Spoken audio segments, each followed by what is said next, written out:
Titans is back for season 4 on HBO Max. And guys, it's that time of year again. Titans is back. Doom Patrol's also coming back soon as well.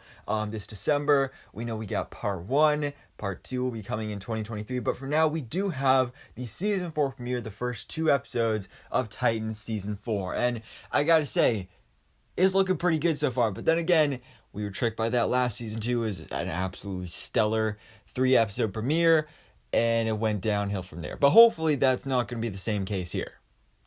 And I actually don't think it will be, because just looking at what's going on here and stuff we've seen in the trailers, it does look like the writers and everybody working on the show behind the scenes has actually been listening to the complaints from the fans and doing everything they can to fix this show, which I think is absolutely amazing. I mean, you see in this episode, we get the Titans working together as a team. We get Dick not being a dick and actually, considering other people's emotions. We have the blue filter is at least mostly gone.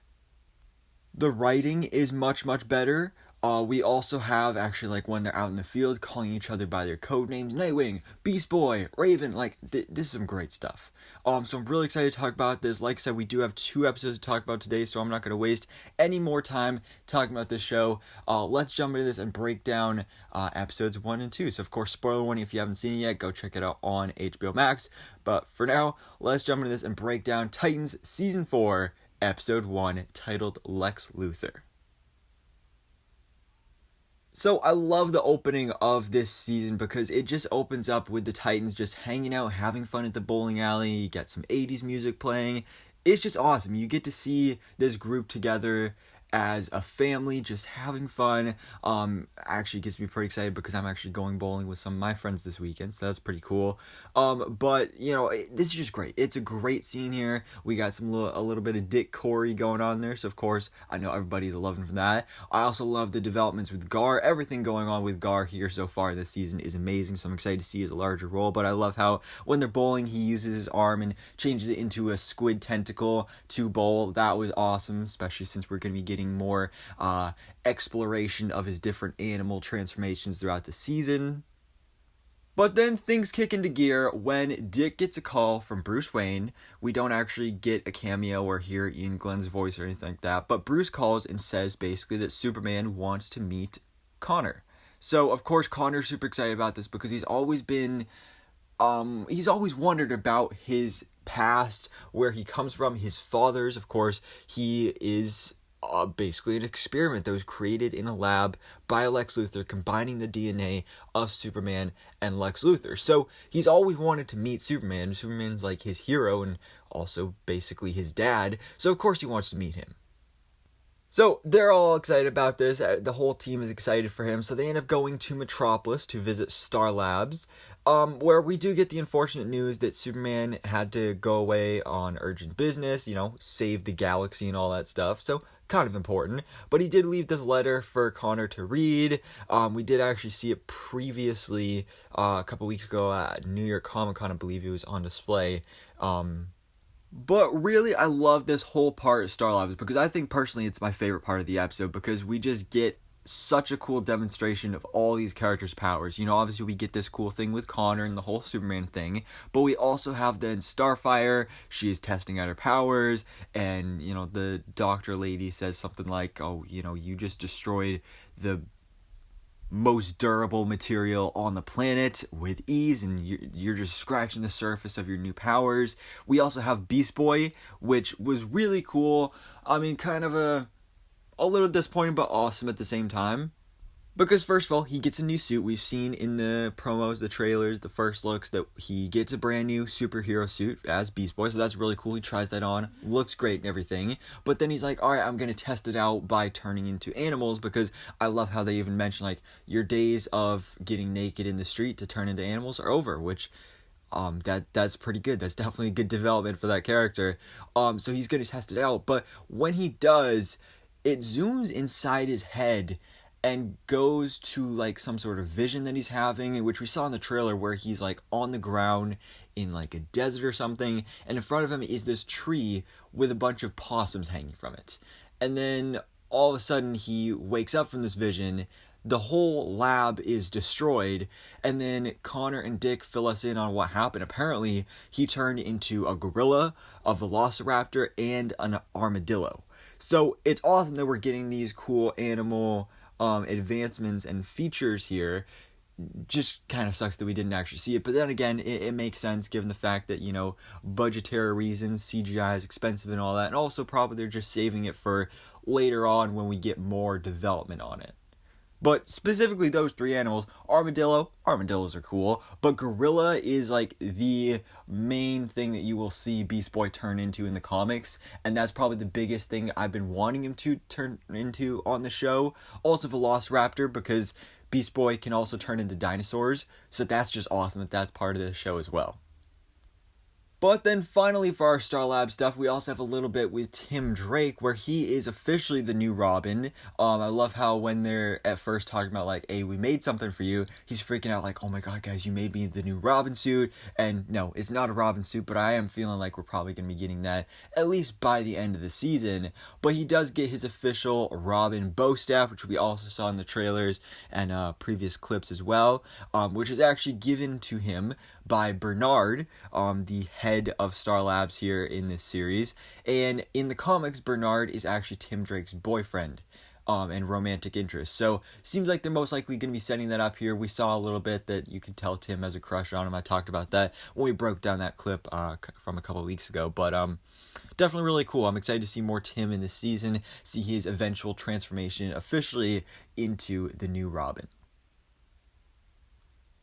But then this is when Lex Luthor comes back into it. So we saw him earlier in the episode when he officially took over the Temple of Azarath. And we see kind of the ramifications and the consequences of that later on here in the episode, because then he contacts Connor and wants to meet him. And it's, of course, Lex Luthor being the manipulative, evil guy he is. He's going to twist this whole thing of like, oh, I heard you went to meet Superman. How'd that go? Oh, you didn't meet him? Well, what a shame. Well, luckily, you get to meet your other father, your real creator, and he's saying all this stuff about, like, oh, like father, like son, and doing all this, and, you know, obviously we're assuming, and all the Titans are assuming, like, he has to have some sort of ulterior motives going on here. We do find out he does, because he apparently has kryptonite poisoning and only has 6 months to live. So, the Titans are all assuming, like, alright, he's going to be trying to use Connor to find a cure. And when Connor goes to meet him, we find out that that was the case. He already tried that with some leftover DNA he had previously. That didn't work. So, basically, there's no way to prevent his death. Lex Luthor is dying from kryptonite poisoning, but he wants to train Connor to basically take over LexCorp after his death. And so, of course, with, you know, Lex basically being his father, and Connor just being a good guy and just willing to be able to help, he agrees. He's like, alright, sure, I'll stay with you for the next 6 months. I will be your son, basically. But then things get funky, because then all of a sudden Lex, you know, he's going through this book with all the stuff from the Temple of Azarath. He's talking about how he's involved with some darker people. And then he starts coughing, specifically coughing up blood. And then it ends up being like throwing up blood and blood just pouring out of his mouth until eventually this crazy snake comes out. Connor, of course, grabs that, kills it with his heat vision and all that. But by the end of this, Lex Luthor is laying there on the ground, dead. So, I mean, I loved what we saw of Lex Luthor in this episode. Titus Welliver, I think, is a great Lex Luthor. Actually super comics accurate, just, you know, other than the beard. So I really enjoyed what we got from Lex Luthor. Of course, it is disappointing that we, you know, had to have him die in his first episode, his first and only episode. But it makes sense. We heard that it was originally hard to even get him in the show at all. So I'll take one episode over no episodes at all. But then meanwhile, as this is going on, we also have simultaneously other effects of Azarath going on here as well, as we have Sebastian Sanger. So he's a new character we meet here in this episode, played by Joseph Morgan. He's going to be actually our main villain of the season. He will eventually become Brother Blood, but for now, he's a loser. He's a nobody. He's kind of a nerd. He works in a taxidermy shop, or like something along those lines. He is talking to the taxidermy. So he's kind of a little bit of a quirky guy here. And at the end of the episode, he is then also coughing up blood, and then looks in the mirror and like he's covered in blood. And so you can see in these first 2 episodes that they're just foreshadowing his future as Brother Blood. And then we also have some stuff going on here with Rachel, aka Raven. We'll talk about her more when we get to the second episode. But basically this episode ends with all of the guards rushing in, Lex Luthor being dead on the floor, and of course everybody assuming, alright, Connor killed Lex. So Connor is framed for Lex Luthor's murder, and he is then taken to prison. And then this transitions into Season 4, Episode 2, titled Mother Mayhem. And so this episode opens up with another murder with this masked guy with like this bone-faced mask. We saw one scene of that in the first episode, but we see it again here. Another family is murdered, with the whole blood drippage thing happening. So of course the Titans, they go to investigate. Rachel, using her powers, I really like tapping into her, really showing off her powers here more, kind of going back to where things were in Season 1. Of course, we have some huge connections here between Season 1 and Season 4 with Trigon, because that's what the Church of Blood is all about, is worshipping Trigon and trying to bring him back to life. So there's all that going on. Like I said, we also have Connor in prison. But Sebastian Sanger, who in the comics is Sebastian Blood, maybe by the end of the series he'll adopt the name Sebastian Blood alongside Brother Blood. But we saw in the first episode that when he was talking to the taxidermy, he's giving this speech. He's practicing this speech where he's talking about how he created this app or something like that can bring a community of gamers together and just create happiness or something like this. And so he's practicing this little speech for this invention he's created. And so in this episode, we see he actually presents to a panel of judges, and they completely reject his idea. So he runs out of there. He, again, is getting these visions of, like, blood just coming out of everywhere. And then things get even rougher for him when he goes home and finds out his mom died. So, yeah, I mean, you could see already how this guy's going to become a villain. Life's not going so great for him. But we also have the Titans. They are finding a bunch of dead bodies in a slaughterhouse. Also with their blood being drained, but actually turns out these people are somehow alive. So that's definitely interesting. And we do have Rachel, of course, going after this guy in the bone mask again. This time she does actually end up unmasking him, except when she does, he suddenly engulfs in flames and just is burned alive. Now that's not something she does, or at least that's something she says he did it himself. So it's kind of like a suicide type thing. Kind of goes back to I don't know, I just think automatically back to Captain America the First Avenger at the beginning of that movie. The Nazi guy that was a spy infiltrating the super soldier serum process, and he takes a cyanide pill and kills himself to protect his secrets and the Nazi secrets from getting out. So that's basically what happens here. He engulfs in flames. Whether that's something he does himself or some higher power, we don't know for sure. But either way, this guy's dead. So really, it doesn't answer any more questions. I mean, like I said, the mask comes off, but we have no idea who this guy is. And apparently we're not going to either. But because of this, Connor's name is now cleared because the true murderer of Lex Luthor's kind of been revealed, at least a little bit. Again, we don't know exactly who it is, but the guy's dead now. And so Connor is set free from prison. He's back with the Titans. And as the Titans are leaving Metropolis, they are attacked by Mother Mayhem. And as we saw in the clip that was released online, again back in New York Comic Con, they are defeated super duper easily. Like each and every single one of them. I mean, it's a great action scene. I love seeing all their powers in use here. But at the end of it, after they're defeated, of course, Mother Mayhem, she kind of disappears. Raven's hair turns white. And then also her chakra, the little crystal diamond on her forehead, which previously was basically the prison for Trigon, suddenly disappears. So this definitely is not good. We already saw in set photos and a little shot from the trailer as well that this was going to happen, but I didn't think it would happen this soon. So what and why is happening here? Well, I think that this is because, again, Mother Mayhem, she's kind of like the leader of the Church of Blood. They are dealing with the whole Azarath thing, which connects to Raven and Trigon and her whole history, her whole bloodline.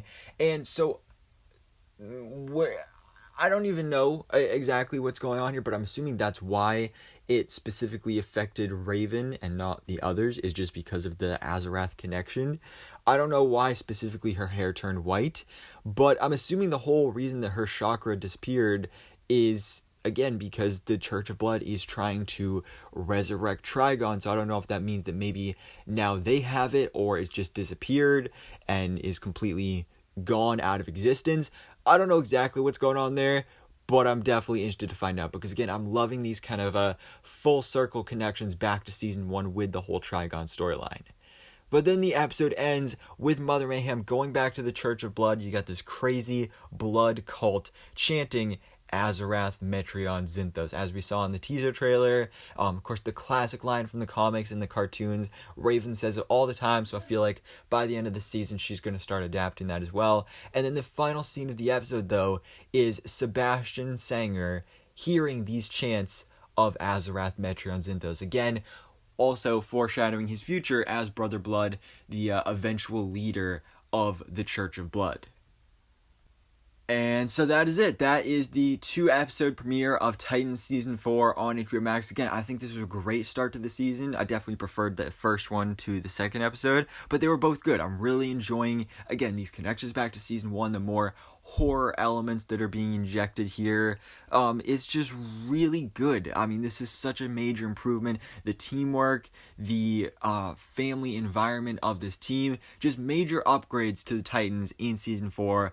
And again, I'm hoping this doesn't end up like Season 3, where we had a fantastic start and it just goes downhill from there. So I'm definitely really excited for next Thursday when we get Episode 3. We are, of course, like I mentioned before, getting Part 1 and Part 2. So I believe it's the first 5 episodes, or maybe 6 episodes, that we'll be getting between now and the beginning of December. And then Doom Patrol will start up. That'll do its Part 1, and then early 2023 we will be back to Titan Season 4. But I'm really excited for this start, and really interested to see where things go from here. But for now, guys, let me know your thoughts in the comments below. What did you think about Titan Season 4, the official 2-episode premiere on HBO Max? Did you enjoy it? Do you think it's a major upgrade from Season 3 and 2 and 1 and all the previous seasons? And let me know all your thoughts, theories, and predictions. But for now, guys, thanks so much for watching. Please drop a like if you enjoyed this video, and hit the subscribe button so I can keep you up to date on everything goes on in the DC life.